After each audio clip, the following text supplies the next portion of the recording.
What is up? What is up, everybody? This is Dr. Andrew Kim, MD.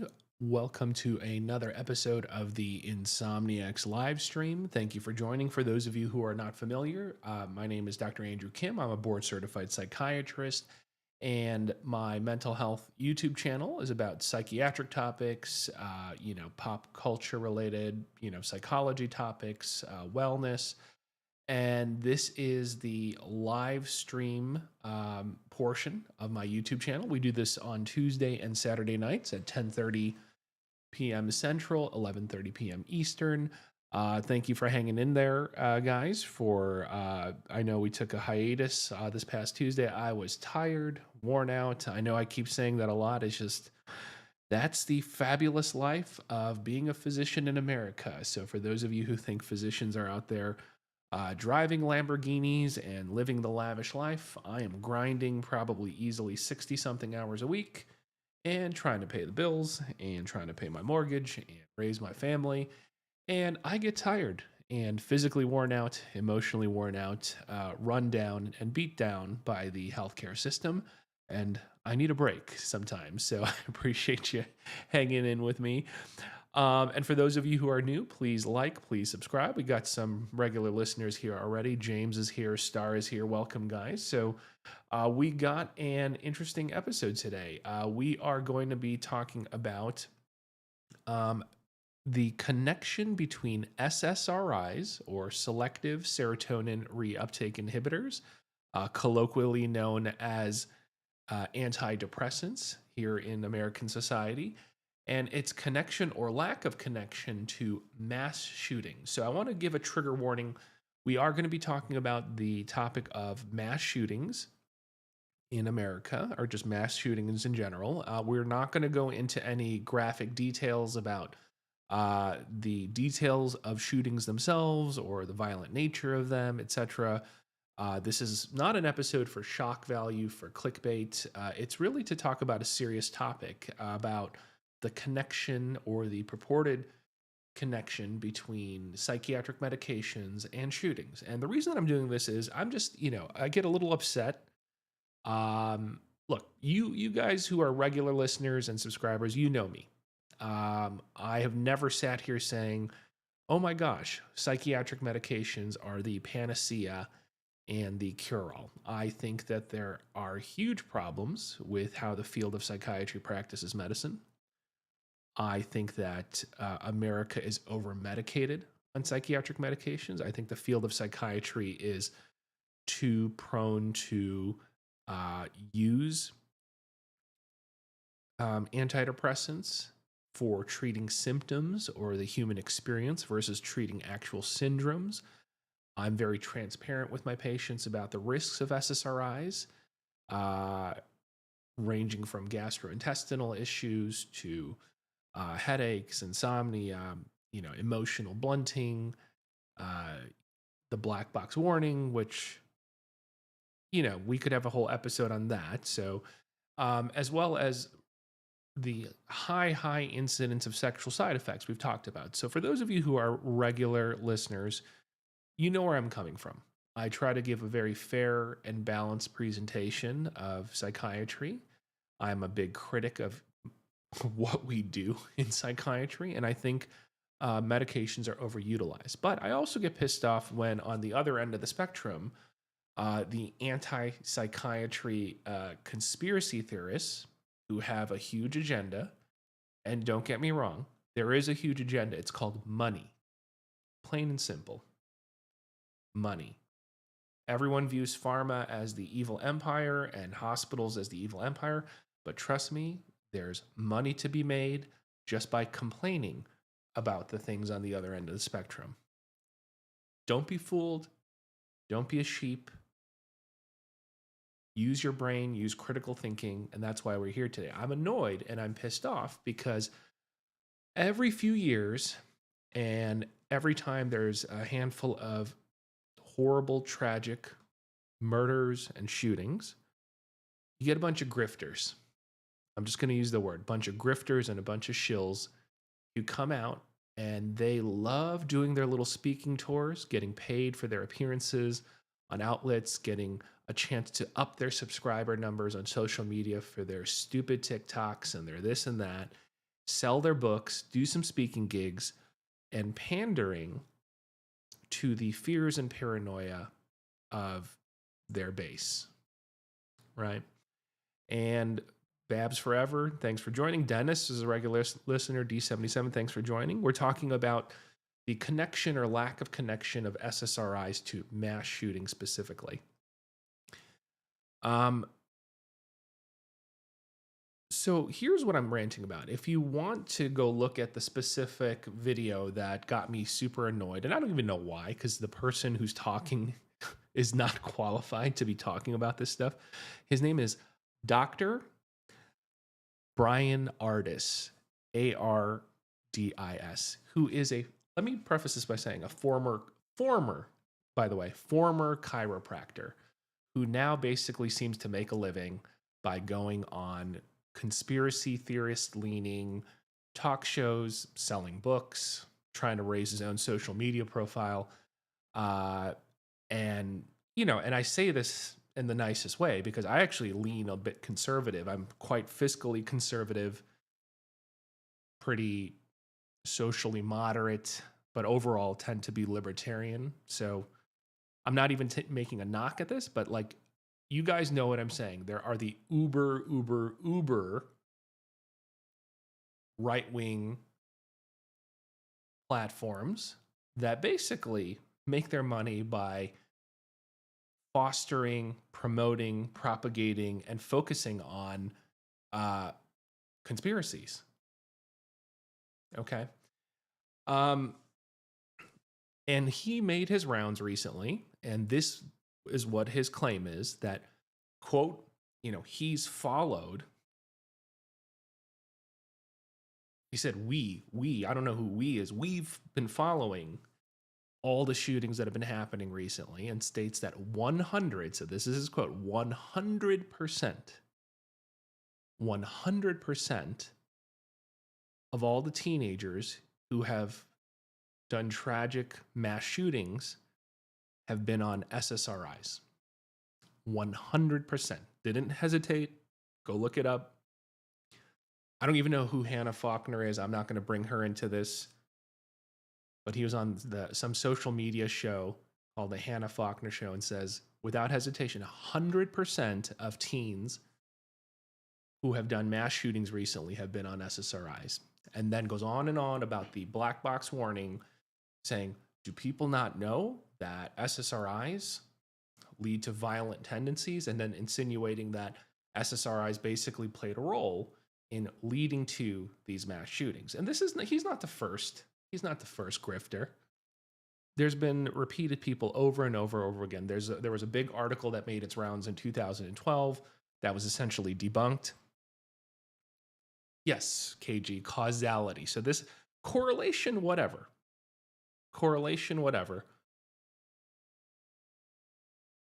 But causality, come on. Lovely Preacher says, do you support psychiatric drugs as a whole, just not SSRIs? I think certain psychiatric meds do have a role. I do think SSRIs have a role. I think SSRIs should really be for severe major depressive disorder. I didn't just say the broad word depression, because if you actually analyze it, depression is a symptom or an manifestation, not a syndrome. And that's the big mistake. SSRIs were actually researched to treat major depressive disorder, which is a subtype of depression. In America, we're treating depression too often. That's the mistake. And even within MDD, or major depressive disorder, the evidence actually shows SSRIs really are better than placebo robustly, only in severe major depressive disorder. Mild to moderate, I actually agree with the critics. Modest at best, maybe marginally better than placebo. Psychotherapy is unfortunately super underutilized and underrecommended. So if we're talking about SSRIs, Lovely Preacher, that's the problem. We're not even using them for the appropriate things. We're just handing them out every time someone says, I'm sad. Right? And yes, there other psychiatric meds do have a role. Lithium is the gold standard for bipolar disorder. Depakote works for bipolar disorder. Do they have their own problems? Yeah, they got side effects, but they do have benefits. So it's got to be a balanced discussion, right? So back to the topic, causality, right? That's just crazy to go around saying this kind of stuff. But you know what? Instead of me just saying he said, she said, that's why we're here today. Okay? That's why we're here today. So remember what I said.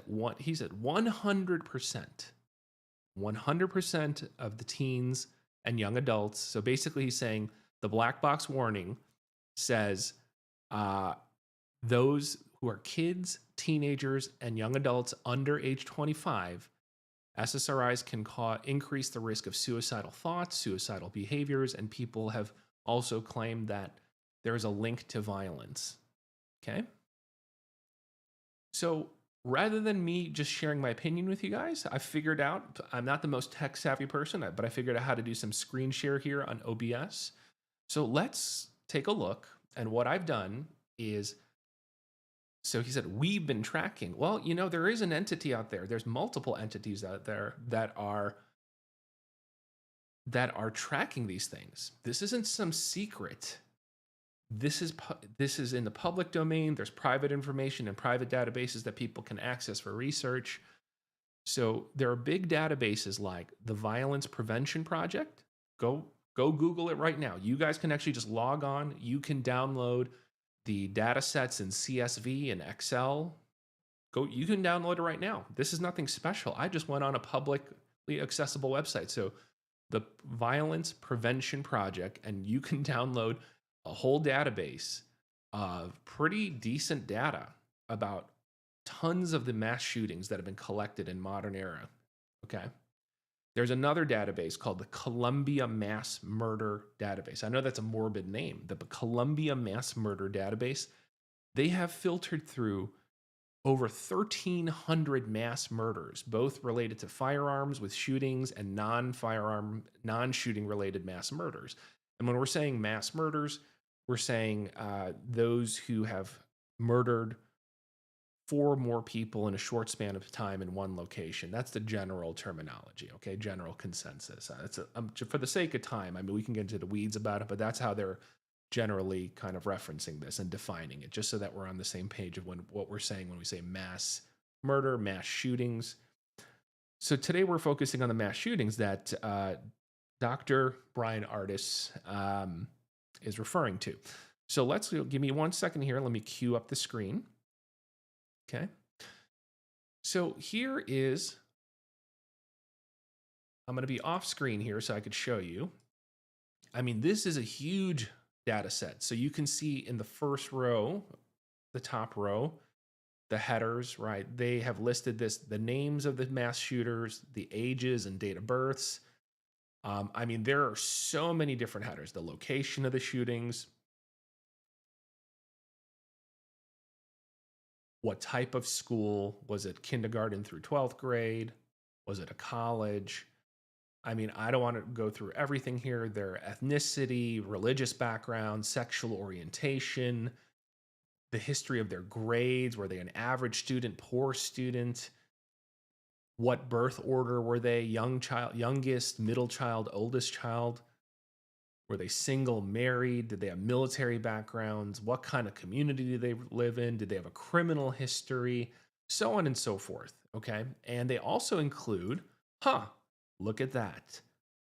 Okay, is this a foolproof data set? No, I'm not saying it's perfect, but they have even aggregated data and collected data, okay, about their psychiatric history. So for those of you who are here, I just want to make sure, can you guys see all this right now? Can you see the data set that I have on the screen at the moment before I move on? Because we're going to go over the columns that talk about the prescription medications. And for the ones where they did document that people were on psychiatric medications, what kinds they were on. And then interestingly, if they were taking these meds within 6 months of when the shooting occurred. Okay, so it sounds like you guys can see what I'm seeing. All right. So look here, and I tried to filter this because I mean, this is a huge data set. So I tried to move the columns over so you can see the relevant ones. So if you could see here in column F, and here's what I did. I want to be fair, right? I want to do apples to apples, and then we'll look at the whole database. So you can see here on column E, I filtered the ages to specify for the black box warning ages that Dr. Ardis was referring to, right? So this goes from row 2, age 11, down to here. I'm going to cut it off here to be fair, right? Age 24, down to row 58. So that's what the rows we're going to focus on first in the first portion of this discussion. Okay? So ages 11 to 24, row F indicates if they were on a psychiatric medication or not. And I'm going to be fair. I'm not even going to count the ones where it's unknown. We're going to toss those out, right? To not count those as them not being on it, right? We'll just leave that as a mystery. They named the psychiatric medications, so we do know which ones were on antidepressants. Okay, and then interestingly, a column indicating whether they did or didn't take were on treatment or not in this within the 6 months prior to the shooting itself. Okay, so wanted to just explain that before I just summarize. So rather than going row by row, you can see here, just use your eyeball test, and I'll scroll down real slow here. You can see how many of these are not on psychiatric meds. Just use your eyeball. Some are, and I'm going to give you the aggregate summary of all those from ages 11 to 24. But look how many. You don't even need me to give you a percentage, but does that percentage look like 90%? Does that percentage look like 100% to you? So for all of these people doing their speaking rounds, propagating this myth, 100% of these people are on SSRIs, and that's why they're shooting people. 90% of them are on SSRIs, and that's why they're shooting people. This is not a he said, she said. This is not a Dr. Kim opinion. Look at publicly available data. God, guys, this did not even take long. You could just go onto this website, download it. You guys can go download it right now, sift through the data set. I mean, it's a morbid thing to do, but if you really care enough, you can go and sift through this database. So here, I'm going to give you the summary. So for the rows, like I said, I'm not even going to count the blank ones, okay, as people who weren't on it, to be fair. So the ones where it's known as a yes or no.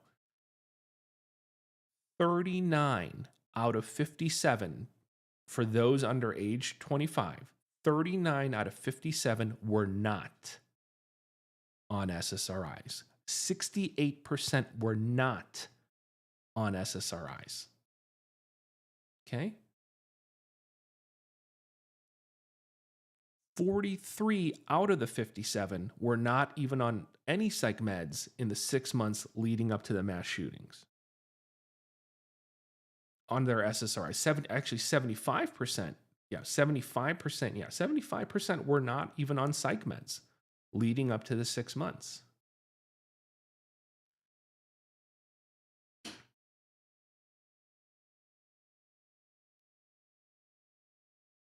So, okay. So, I mean, look,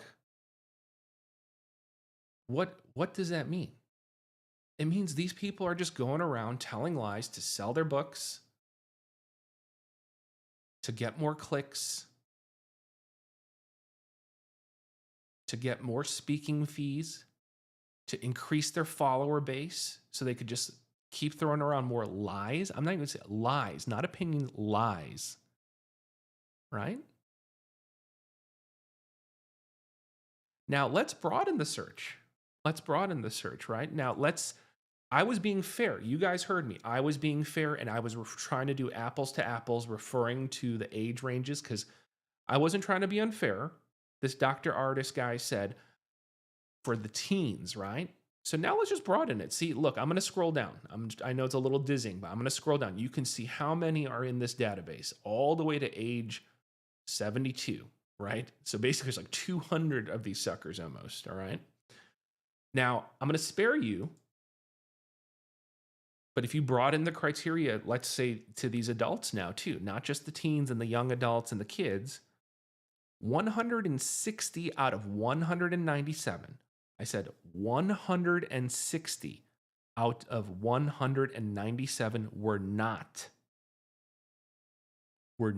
on psychiatric meds leading up to the shootings.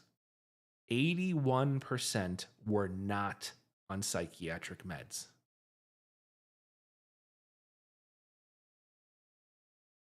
Should I keep going? So to Dr. Brian Artist, who says we've been tracking the data. I don't know what that translates to.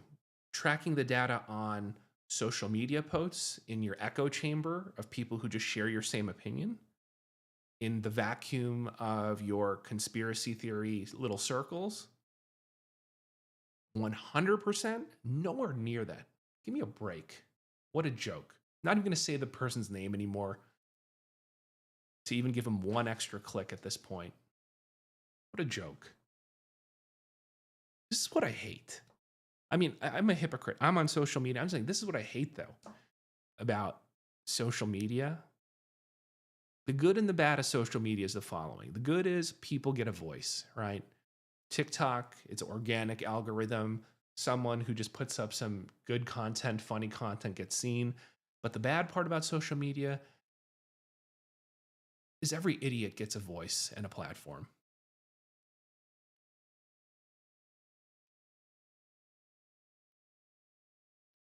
Gosh. KG, SSRIs not even one. Is social media a column? Yeah, I don't know. Social media, I'll look at that later. I don't know. So I'm going to pause here, but digest what I said, guys. Digest what I said. Let me take a look now. Now let's go look through some of the comments here. So I didn't mean to ignore you guys, but I had to let that anger out. You could hear it. So Dennis says, Dr. Kim, have you seen the study by Dr. David Healy, Antidepressants and Violence, Problems at the Interface of Medicine and Law? Now, I haven't read the exact study. I've read plenty of studies that link SSRIs to violence and plenty of studies that say the opposite. So my balanced response is it needs to be studied further. I don't even know if they study it further, if they're ever going to be able to nail down anything, right? And the reason I say that, Dennis, Dennis, while I'm talking and blabbing, summarize for me, what were the findings of that study by Dr. David Healy? Because look, I mean, I can go on PubMed right now. I mean, I was earlier this week, easily could show you 35, 50 studies that show, oh, there is a slight increased risk. There's a correlation maybe with violent tendencies, violent behaviors, criminal activity, went on SSRIs. But every single one in the limitation sections says conclusions are limited because there's so many different variables and confounders and factors that go into violence. There's no real control group. Even a study that tried to do a pre and post in someone's own life so that they were the control themselves, meaning looking at, criminal activities in earlier parts of their life versus later, even they admitted, well, there's so many variables that change and occur. It's hard. And then again, same thing. Even studies that say, oh, like SSRIs seem to decrease impulsivity, decrease violence, admit, well, are these people who are motivated to seek treatment? And it's an enriched selection bias, people who are motivated to show up, motivated to engage in treatment, motivated to comply with treatment. You're already picking a biased group, right? And they're now engaged in treatment. And is it just simply engaging in treatment with supportive care, regardless of the chemical that goes into your body, would the conclusion still have been the same, right? Meaning there's criticism and holes in both sides. And violence itself, right? If I talk to someone and I said, hey, where is the one spot in the brain that controls violence? You're going to get theories and you're going to get long-winded explanations, but nobody knows. If I said to somebody, hey, what's the receptor in the brain and what part of the brain controls suicide? right? If the black box warning, you've heard me about the black box warning. And I said, hey, so the black box warning for SSRIs, and I'm not being dismissive of it because there was a statistical finding, 4% in the group that got antidepressants and 2% in the placebo control group. Okay. But if I said to even the makers of that black box warning, say, okay, so explain to me the mechanism in which the SSRIs induce suicidality. They give you long-winded BS. I'm just going to say it because they don't know. I say, what's the chemical mechanism? What is the pathophysiology that causes suicidality? Give me a break. Nobody knows. Okay. So I'm not saying let's be dismissive of these things. I'm just saying there's so much unknown. And when people draw these concrete conclusions, like they know somehow, oh, this is the cause of mass shootings, give me an effing break. Okay. Give me an effing break. All right. Let's see here. Let's keep going down. So, Dennis, maybe you can summarize for me what the findings of Dr. Healy's study was. Let's see. What else? Let's see. What else? Dr. Kim, detox this time. Did you say detox this time sucks or stuck, James? It says, I understand. It's the man that keep trying to the phone. That's wild. What other comments here? What is psychotherapy exactly, lovely preacher? So if you're still here, lovely preacher, well, that's just a term for therapy. Now, not all therapies are created equal. I want to be very clear about that. I think our society here in America has this misconception that you just go somewhere and you just talk to somebody. If that were the case, then talking to your friends or talking to a stranger or talking to anybody should be able to cure your woes. But that's not exactly how it works. Some therapies are very robustly supported by evidence. For example, cognitive behavioral therapy works for clinical depression, for anxiety disorders, for OCD. Exposure response prevention therapy is very good for OCD, way better than medications. Exposure-based therapies are effective for PTSD and trauma. Is it perfect? No, but is it good? Yes. And better than meds? Yes. Exposure-based therapies are so effective. We've already proven that you don't need the eye desensitization and the lights flashing and the tactile stimuli. Like I said, we can do an episode where it's like EMDR. I'm not saying EMDR is bad in itself. I'm just saying you don't need to do all that fancy stuff that EMDR says is helpful, because EMDR, what is built into it is exposure therapy. You're doing exposure therapy, which has been a proven therapy methodology for trauma for half a century. And you do that as you do all the other stuff in EMDR. The rest of it is window dressing. It's really the fact that you're doing exposure-based therapy with someone you trust, therapist you trust. We've already done so many studies that show you don't need the eye movement stuff. Meaning, so there are certain therapies that are very effective for certain disorders. So, and look, I mean, we talking about each therapy modality could be a half hour in itself, lovely preacher. But basically, there are different forms of therapy, psychotherapy for specific disorders. So, D77, I hated the side effects from SSRIs. Only other psych med I've ever took was Seroquel, and it was weird. Yeah, D77. I mean, like I said, SSRIs have a ton of side effects, and you really just got to make a risk-benefit ratio decision. And look, even for those who are championed as the anti-psychiatry psychiatrists, right? Look at Dr. Healy. If you go through Dr. Healy's literature and you actually scour through his podcasts and his interviews, he himself says, I still prescribe SSRIs, but I'm very transparent about the side effects. Okay. And he says for the appropriate patient, if the benefits outweigh the risk, he himself says he still prescribes them. And I think even ardent followers of him lose sight of that. So it's all about risks and benefits, basically. Okay. Star says, I think 100% of them definitely came from broken homes. Yeah, I'd have to. Well, I mean, I don't know if it's 100%. I don't think it'd be 100% either. But just like it's not 100% of them are that are even on SSRIs. So, like I said, you guys can download that database. Go to again the Violence Prevention Project. It seems to even list, and again, you have to be careful because their demographic data points. You don't know the nuances of what's happening in their lives, what's happening in their households. Yeah, it looks like the Columbine shooters are on their D77. It's a crazy. I didn't really know they had these kind of robust databases that you could just go download. So, um, let's see. Star 607 says most of them not being on medications makes so much sense. Well, yeah, I mean you can slice it both ways, right?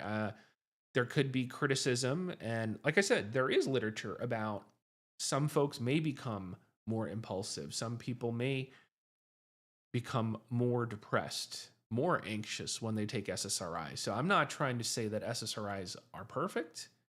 They have side effects, even emotional and behavioral changes. So there could be a link, right?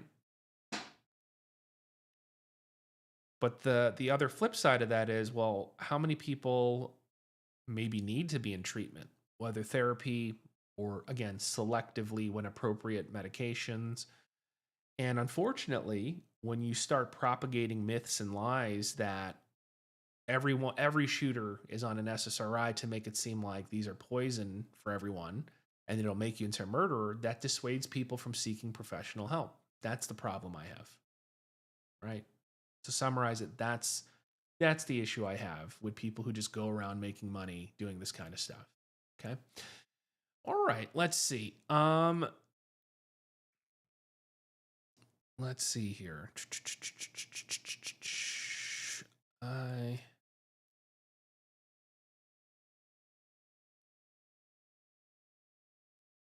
Dennis says I take Luvox myself. Been on it for 2 years now. There have been literally no side effects except an increase in vivid dreams. Yeah, vivid dreams can definitely be a side effect, Dennis. But yeah,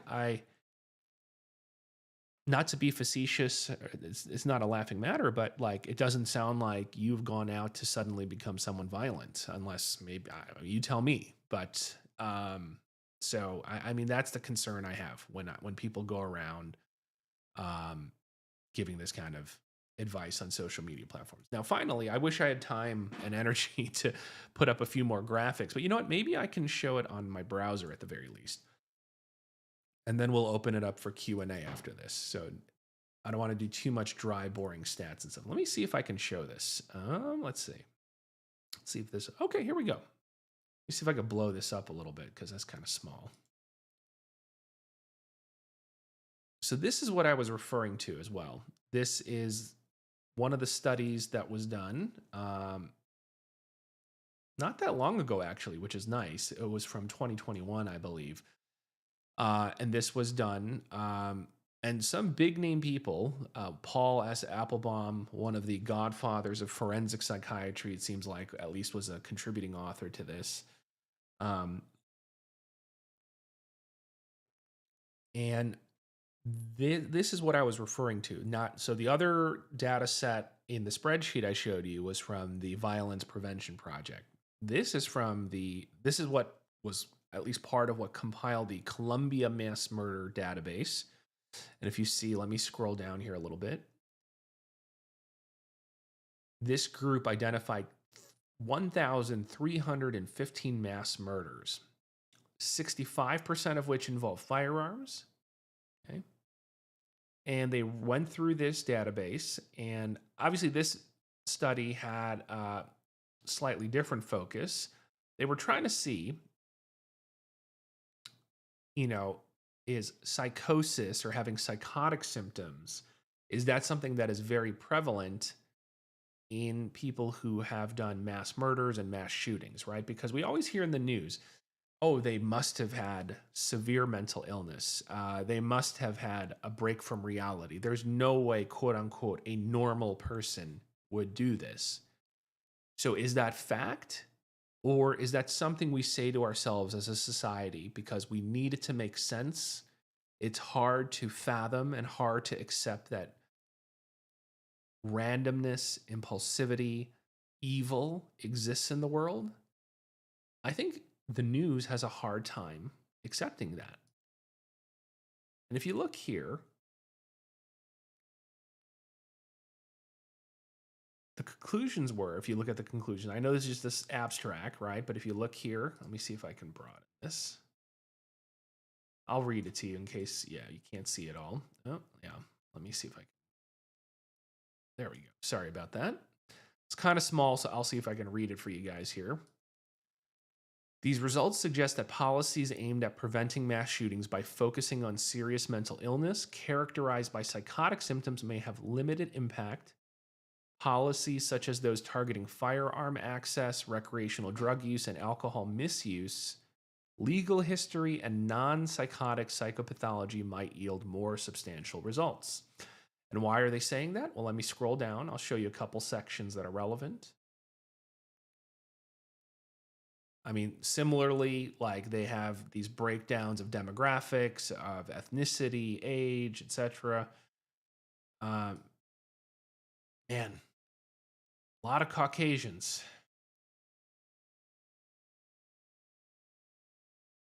doing these shootings, and mass murders, but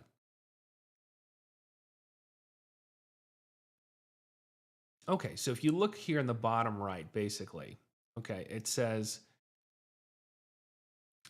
in accord with our hypothesis, we found that mass murderers who used firearms were significantly less likely to have a lifetime history of psychotic symptoms than mass murderers who use other methods. 18% of mass murderers who did not use firearms had a history of psychotic symptoms compared to 8% of mass shooters. Okay, 8%, guys, 8%. Our results are consistent with prior reports of rates of mental illness among mass murderers when the definition is limited to severe psychiatric disturbances, such as those involving psychotic symptoms, and excludes recreational drug use and alcohol use and symptoms of personality disorders, anxiety, and non-psychotic affective disorders. This finding is also consistent with work by Swanson et al., who reported firearm involvement in just 13% of violent crime arrests among 81,704 adults with serious mental illness in Florida, compared to 24% in the general population of the same counties. Individuals with psychotic symptoms may be less likely to acquire firearms for a number of reasons, including greater disability, lower financial means, less access to social networks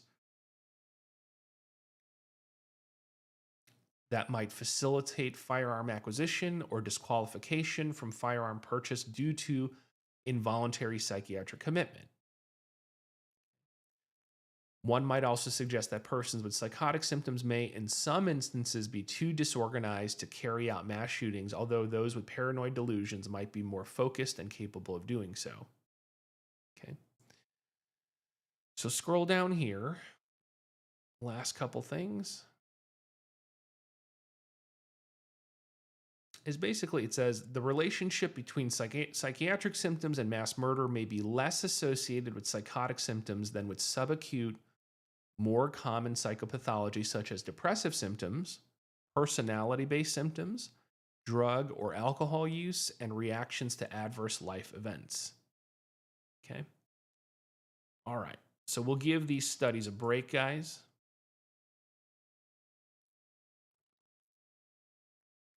But bottom line, even the theory, I know we kind of now deviated. We went from SSRIs to just psychosis. Even the media's fascination and obsession to say, oh, this person was exhibiting psychotic symptoms. They must have been psychotic. They must have had schizophrenia. Doesn't seem to hold much water. Because the majority of mass shooters in that huge database, looking at 1,315 mass murders, and even, like I said, 2/3 of them, 65% of those 1,300 some mass murders involve firearms. The conclusion was the vast minority had evidence of psychotic symptoms at the time of the shooting. Okay, even if you were to say, well, maybe they never sought help and were never treated, so this database is faulty. I mean, the authors acquiesce and say that's a limitation, but to say, oh, there's so much missing to go from 8% to like 90% or 100% or 70%, come on, not going to happen. So even if that 8% is not accurate and you go to higher numbers, it's not going to be the majority, right? So it's a hard pill to swallow. It is a hard pill to swallow because it's easier for us to sleep at night to say it's because of their schizophrenia. It's because of their Prozac and their Lexapro. Because if we say that to ourselves, there is a concrete solution. We got to figure out a way to get ahead of psychosis. We got to make sure patients who have psychotic features don't get firearms. We got to stop prescribing SSRIs to anyone and everyone, because that equals a concrete action item, right? To say, you know what, this is so hard. The reality is this is so multifactorial, and there is randomness, there is unpredictability, there is impulsivity, and we may never be able to prevent mass murders, shootings. That's hard to swallow, and that's hard to sit with and accept. Right? I'm not saying we should sit there and accept that. No, of course not. Don't get me wrong. But I'm saying, man, it's hard for some people to sit there and say there is going to be an unpredictable nature.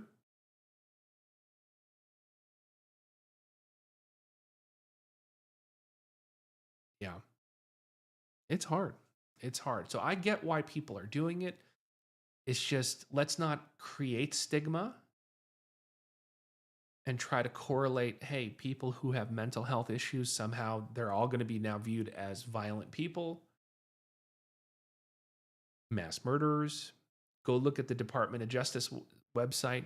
Those with severe mental illness are more likely to be a victim of violent crime than be the perpetrator of a violent crime. And these databases, like what they've done here, like in the Columbia Mass Murder Database, right, showing that psychosis, even it's going to be in the minority of these folks. And we're not, those are two separate comments. They're not the same thing. I'm just saying the DOJ statistics show us that those with severe mental illness are more likely to be a victim of a violent crime or violent assaults, etc.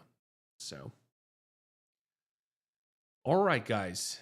So hopefully you found that interesting. And the next time you see on social media someone claiming that every single mass shooter, every single teenage mass shooter has been on an SSRI,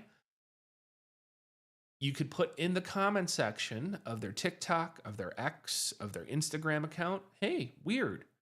Here is a publicly available database called the Violence Prevention Project. Here's a link. Or you could even take a screenshot of the stats and post them yourself. I always want to equip you guys with knowledge. You make your own decision. Don't even listen to me. I'm an opinion. You make up your own mind, right? I just can't stand all the misinformation out there. All right, let's read through some comments. Open forum time. You guys can ask some questions. So let's see here.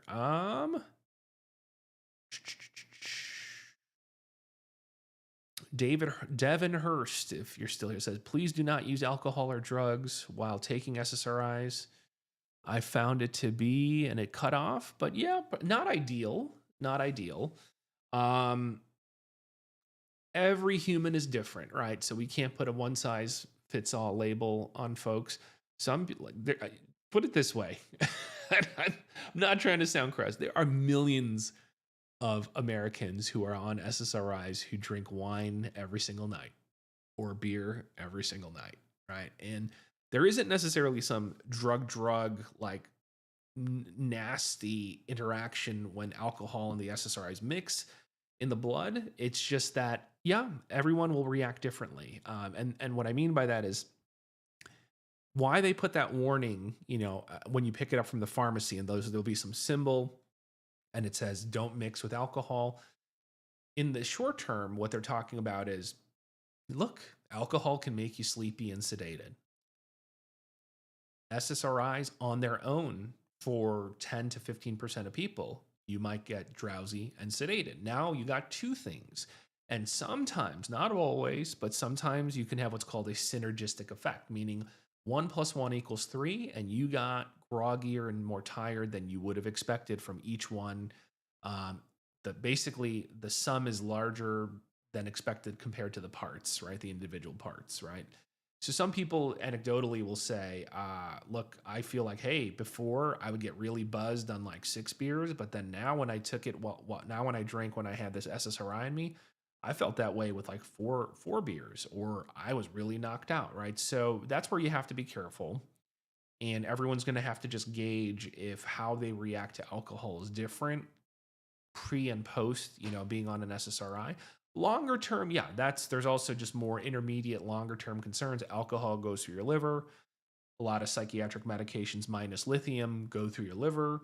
So both can tax your liver. And will that irritate your liver, cause liver inflammation in the long run? That's where you do have to be careful. And again, everything in moderation. So, but yeah, but Devin, everyone reacts differently. So your comment got cut off, so I'm not sure how you reacted. If you want to share later for the group, let's see here.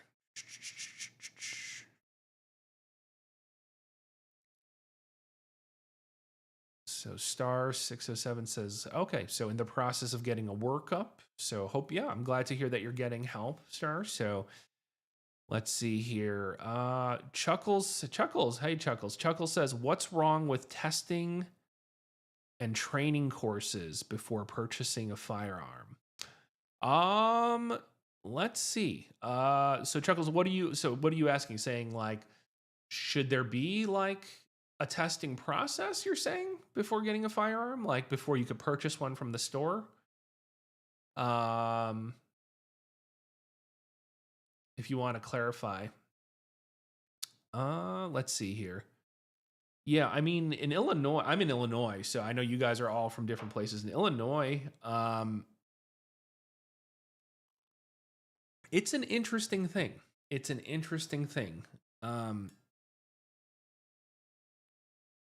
When you apply for a firearm license or FOID, it's called a Firearms Owner ID card, FOID, FOID. I think it's like, I can't remember the exact price because it keeps changing. It used to be $10. I think maybe now it's $15, $20, something like that. There is a section that says, are you utilizing substances that can impair you? But it also asks about your mental health history. I can't remember the exact phrasing because it's been a long time since I filled mine out, but says something to the effect of like, have you been hospitalized before, like on an inpatient psychiatric unit?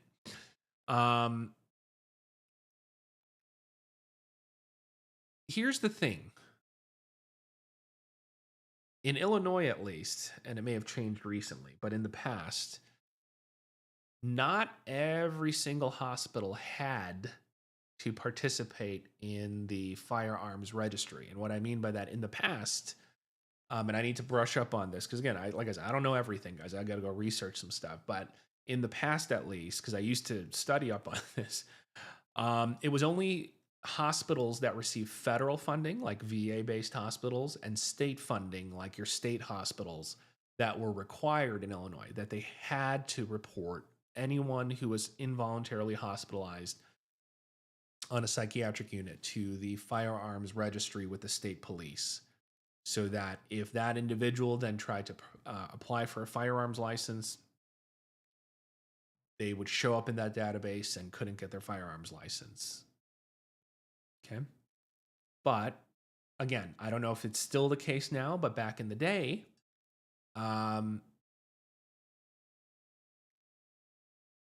if you weren't in those two hospital types of settings, federally funded, state funded, let's say a private hospital owned by one of these private corporations or conglomerate companies, mega hospitals, it was up to the hospital themselves whether they did or didn't want to participate in disclosing this information to that state firearms database. So if you happen to be hospitalized at one of those hospitals that did not disclose your name to that firearms registry database and you got an application to get your firearms ID and you said, no, I've never been hospitalized in a psych unit in the last X amount of years, you wouldn't get stopped to get your firearms ID. Okay. So I know that there's been legislation over the years to try to stop that and change that and make every hospital do that. Again, I'd have to go brush up on that. I haven't kept up with state legislature in a long time, but I don't know how it is in your states that you guys live in, but when you guys apply, for those of you who maybe have owned in the past or own firearms in your respective states, I'm assuming there's some type of similar question when you apply. Maybe there is, maybe there isn't. I guess I shouldn't assume. But there's always loopholes. Then it becomes a question about rights.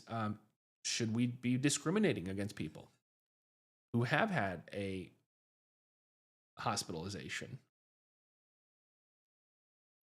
Right? That is an interesting question because let's say someone sought help for severe OCD and they went to the hospital, or they had crippling panic attacks and got hospitalized. But, 4 years later, they're doing awesome. And they decide that I want to exercise my right as a citizen to own a firearm.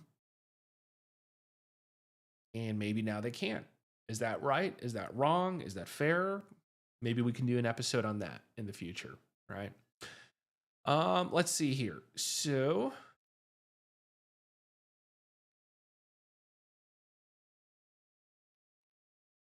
KG says it's considered a limitation on freedom.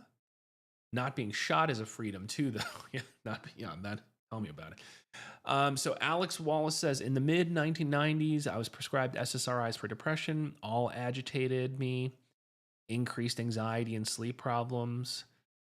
I was prescribed benzodiazepines to help, Luvox and Celexa, less Luvox, sexual dysfunction bad. Yeah, no, I see it. I see it. I prescribe it. I warn patients about it. And then sometimes it does happen. Not always, but sometimes, yeah. I mean, it's crazy, right? It's almost counterintuitive. You say, hey, you're saying that things have stalled out in therapy for your panic attacks, for your anxiety disorder, for your OCD. And then here, we're going to complement and supplement your therapy with this med. Should help because that's what they're supposed to do. And then a percentage of patients say, what the hell? Now I feel even more on edge, more anxious. I feel agitated. Definitely can happen to some folks, right? Then we got to lower the dose or stop it or titrate more slowly. Easily 10, probably larger 10 to 20% of people can get insomnia issues, whether it's troubles falling asleep, middle of the night awakenings, waking up too early. Definitely. So all the above and the sexual dysfunction that you mentioned. So D77, if you're still here, it says, how can serotonin syndrome be fatal? Yeah, I mean, it can be. I would say most of the times it's not, as long as you get, as long as you get into the hospital, that's how I'd phrase it. Then most of the times it's not, for those who seek care. But yeah, serotonin syndrome is serious, right? And I get so many people who will be very anxious about starting an SSRI for the first time. I'll inevitably get a phone call 3 days later and I say, hey, what's going on? I got an urgent message that you need to talk. And they said, and literally they're talking to me on the phone and say, Dr. Kim, I'm pretty sure I have serotonin syndrome. And my first response is, I'm pretty sure you don't because you're talking to me. If you had serotonin syndrome, you would be in the intensive care unit. You would be delirious and we would not be having this conversation. So there's a big difference between saying serotonin side effects, serotonin excess versus serotonin syndrome. Okay. So the reason that I was kind of, crass and being very blunt with my patients who say that is because if you have serotonin syndrome, you are delirious, you are acutely confused, you are disoriented, you can have high fevers, your white blood cell count can be very high, you can have a lot of terrible muscular involuntary jerks all over your body. Your reflexes have what's called hyperreflexia. I mean, I could tap your elbow, back in the day, the doctor's office where they tap you on the elbow, your knee, and you see the little jerk. I mean, it can go boom from just touching the elbow without even using a reflex hammer. I mean, I'd go in the exam room back in the day and I would be teaching some of the younger residents and I'd go like this and their arm would just fling up. I mean, so when they say hyperreflexia, they mean hyperreflexia. Puking, diarrhea. So basically, if you have serotonin syndrome, you are going to end up either you're going to end up in the emergency room and then more than likely in the intensive care unit of a hospital. And sometimes, not always, sometimes they give you, meds to try to reverse it. Most of the times though, you're talking waiting it out in supportive care, meds to lower fever, benzodiazepines to kind of calm you down and keep you not agitated. And you got to kind of wait out for the meds to lower in your body, basically. Oftentimes, it's typically triggered by, I would say the most frequent scenarios I used to see them was in overdose scenarios, meaning patients who ended up taking, their entire bottle of, their fluoxetine or their escitalopram or their sertraline. So in overdose scenarios, I mean, that's where I most commonly seen them. Rarely, I know people always talk about it. And when you look in these drug interaction checkers, you see it all the time. It pops up. These calculator things are so popular out there. You type in all the names of your meds, you get 19 warnings, and you're sitting there saying, I don't know, I'm okay. But once in a while, drug interactions of things can trigger a serotonin syndrome, right? So not just an overdose, but taking too many drugs that interact with each other, or drugs that may prevent the digestion or metabolism of your serotonin-based SSRI and increase the levels inadvertently. So there are those scenarios where, yeah, I have seen a few where, people who combined a bunch of tramadol with their Lexapro or Zoloft. I've actually seen a few cases where that's happened because of the combination of those meds. D77. Wow, I never knew that serotonin syndrome could cause. Yeah, oh yeah, it's bad. It's bad. I mean, you're not going to be with it. Is all I'm saying. So when people are like, I'm pretty sure I got that serotonin syndrome thing, I'm like, oh, well, you just proved to me you don't. So you might be having serotonin side effects. So let's talk about your side effects. Are you having diarrhea, nausea, erectile dysfunction, etc.? But D77, right? I bet that WebMD, if WebMD said they had it, or Dr. Google said yes, yeah, exactly. But Dr. Google and Dr. WebMD did tell them they had serotonin syndrome, correct? So, let's see. KG says, is serotonin blood testing helpful for serotonin syndrome? No, not really. It's not a routine thing. I mean, when I say not really, because it's not useful, because when you see the diagnosis and presentation, you know the diagnosis. So it's you don't need it to diagnosis. It's what it is. And then there's really not much utility in doing like a complicated send out lab to some send out facility, because it's not a normal test that people run for serotonin levels. Because again, you're just going to clinically correlate recovery. If they're disoriented and delirious, that regardless of the numerical number, that the syndrome is not resolved yet, meaning you want to see the physical signs resolved. They're no longer having tons of diarrhea, nausea, hyperreflexia, muscle jerks, confusion. And once it resolves, then it's resolved. I mean, so it's just you're kind of clinically following the recovery, basically. So, let's see. Okay. So any other last round of questions, guys? So here's a question I have for you guys. I've been more motivated recently, and I have been getting back to working out. Because I just, man, 2024, I was in a rut. I mean, that's why until about, Thanksgiving-ish, when I started posting again, I just wasn't feeling it, guys. I was tired, burnt out, I'm still tired and burnt out, but I think psychologically and spiritually, just kind of worn down, run down, kind of in a lull and a rut in my life. Felt really nasty. All I do is work, very little attention and time to my family, my personal life, basically no work life balance. Basically didn't work out all 2024.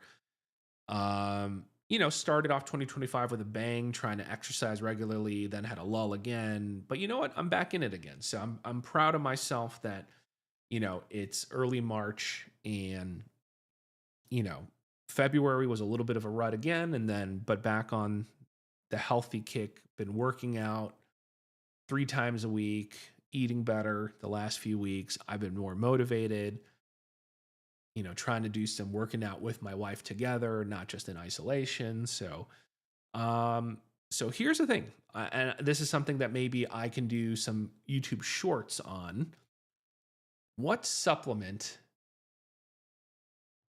Okay, and you heard me, supplement. I didn't say illicit drug, so let's not throw illicit drug answers out there. Um, what, KG, you're funny. Uh, what supplement would you like me to test out on myself and then kind of give some progress reports on like YouTube shorts or even here? And some of you have asked about different things. You're like, hey, like, lion's mane, this and that. Uh,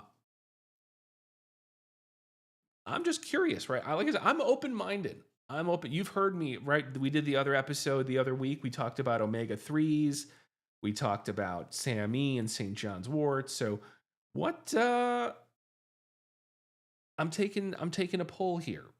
What would you guys be curious to see me do a little bit of a self experiment on? I mean, it's hard to call an experiment. It's an N of one. It's me. But what would you like me to experiment with, right? So what supplement? It could be like a creatine baby. Okay. It could be a workout supplement or it could be a non-workout supplement. Um and depending on like what it is supposed to do, right? Every one of these has like certain things they're supposed to help you with, like people who take nootropics say, supposed to be think sharper, this and that. Um, but what would you like to have me run a little solo experiment with, and I could try to document kind of like that dude who did the super size me stuff, eating McDonald's every day for 30. I don't want to do that obviously, but like I'll see if if it's something interesting. I'll document taking a supplement, and then if there's some way to measure change, I like to run a little mini experiment. So give me a few before we log off here. What should I try? So zinc, creatine. So the zinc star. What would be the main thing I would need to measure with the zinc? Like how many? I mean, I've used like chewable zinc for like trying to get over an illness faster. Zinc, magnesium. So Babs, magnesium for sleep, and then star zinc for less sick days, or what? So what would I be measuring with those? Ever tested ginkgo biloba? No, I've never tested ginkgo. Here's the thing. Ginkgo, man, I know that was all the rage, but unfortunately, ginkgo has not really held up to the test of time. Like most analyses after it was a really hot commodity have shown that really like even people who are in that like nootropic realm and really promote nootropics, um,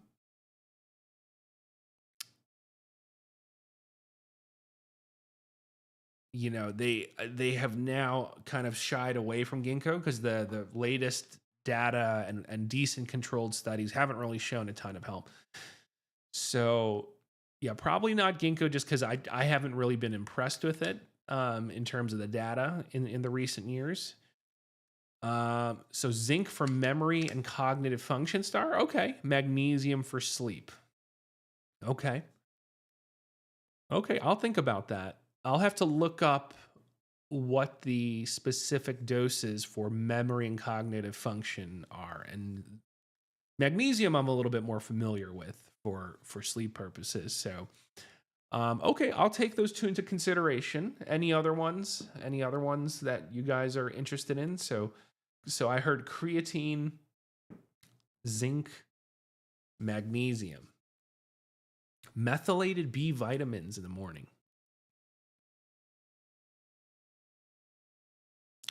Good ginkgo and other herbs help sexual stuff in the bedroom. No, oh yeah, well that's different. So yeah, I was talking more about ginkgo for cognition and trying to help people with mild cognitive impairment or even non-ill folks who want to almost use it almost like Ritalin or Adderall. That's where the evidence has been rather limited. Ginkgo for sexual stuff.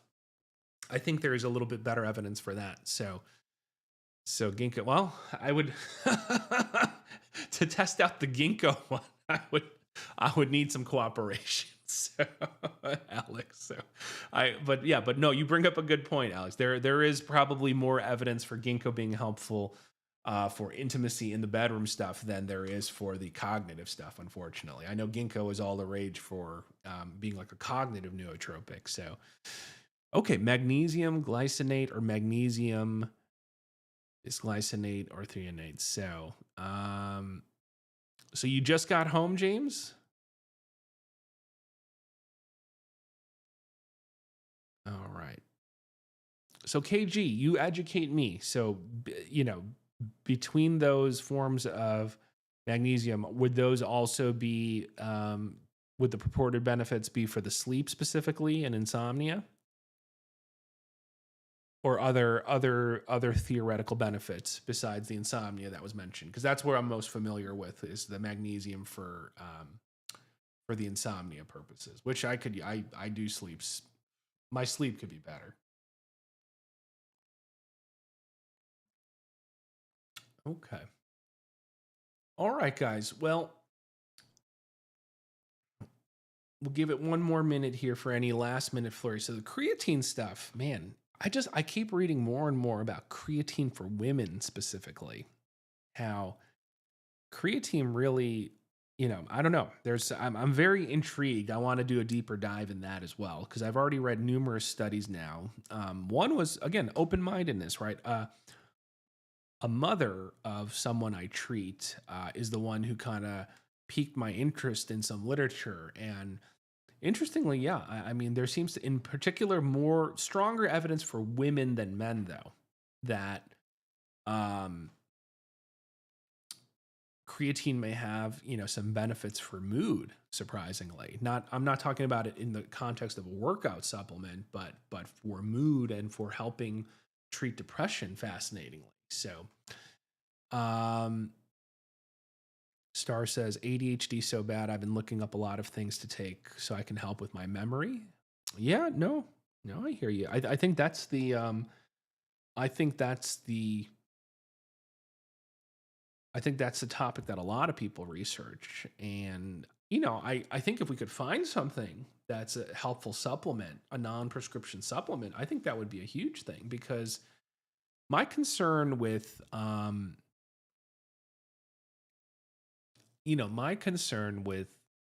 ADHD is like we're giving out way too many stimulants to people who don't have ADHD, just as cognitive enhancers. We are basically becoming a field in the field of psychiatry of just handing out stimulants as nootropics for cognitive enhancement versus treating ADHD. So if there's a way we could find something that's non-prescription grade that has decent evidence,